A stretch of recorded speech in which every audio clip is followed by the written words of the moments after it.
Sir, ಈ ಕ್ಷೇತ್ರಕ್ಕೆ ನಾನು ಈಗಾಗಲೇ ಹೇಳ್ತಾ ಇದ್ದೆ ಓಪನಿಂಗ್ ಅಲ್ಲಿ, ಎಲೆಕ್ಷನ್ ಸಂದರ್ಭದಲ್ಲಿ ಏನೆಲ್ಲ ಭರವಸೆಗಳನ್ನ ಕೊಟ್ಟಿದ್ರಿ, ಯಾವೆಲ್ಲ ಭರವಸೆಗಳನ್ನ ಈಡೇರಿಸಿದಿರಿ? ಭರವಸೆಗಳಂತೂ ಸಾಕಷ್ಟು ಕೊಟ್ಟಿದ್ದೀವಿ. ಹ್ಮ್. ಈಡೇರ್ಸಕ್ಕಾಗಿಲ್ಲ. ಯಾಕೆ? ಸರ್ಕಾರ ಏನು ಕರ್ನಾಟಕದಲ್ಲಿ ಕಾಂಗ್ರೆಸ್ ಸರ್ಕಾರ ಬಂದ ಮೇಲೆ ಹ್ಮ್. ಅವರು ಗ್ಯಾರಂಟಿಗಳು ಕೂಡ ಅವರು ಉಳಿಸ್ಕೋಬೇಕು ಅನ್ನೋ ಒಂದು ಅಭಿಮಾನಕ್ಕೆ ಸಾಕಷ್ಟು ಹಣವನ್ನು ಖರ್ಚು ಮಾಡಿ ಹ್ಮ್. ಯಾವುದೇ ಕ್ಷೇತ್ರಕ್ಕೆ ಅಭಿವೃದ್ಧಿಗೆ ಹಣ ಕೊಡ್ತಾ ಇಲ್ಲ ಅವರು. ಓಕೆ.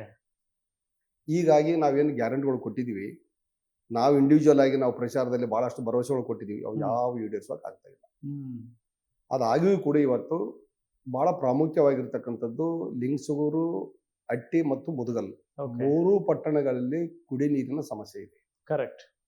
ಈ 3 ಪಟ್ಟಣದಲ್ಲಿ ಕುಡಿ ನೀರಿನ ಮಾಡಲೇಬೇಕು ಅಂತಕ್ಕಂಥದ್ದನ್ನ ಸರ್ಕಾರ ಮೇಲೆ ಒತ್ತಡ ಹಾಕಿ ಪತ್ರಗಳನ್ನು ಕೊಟ್ಟಿವಿ. ಅಧಿವೇಶನದಲ್ಲಿನೂ ಬಹಳಷ್ಟು ಮಾತುಗಳನ್ನ ಆಡಿದೀವಿ. ಹ್ಮ್. ಸಂಬಂಧಪಟ್ಟಂತ ಸಚಿವರು ಕೂಡ ಭರವಸೆ ಕೊಟ್ಟರು, ಹ್ಮ್. ಇಲ್ಲ ನಾನು ಬೇಗನೆ ಆದಷ್ಟು 15 ದಿವಸ 1 ತಿಂಗಳೊಳಗೆ ನಾವು ಕುಡಿ ನೀರು ವ್ಯವಸ್ಥೆ ಮಾಡಿ ಕೊಡ್ತೀವಿ ಅಂದರು. ಇಲ್ಲಿವರೆಗೆ ಸರ್ಕಾರ ಗ್ಯಾರಂಟಿ ಇಲ್ಲ. ಹ್ಮ್.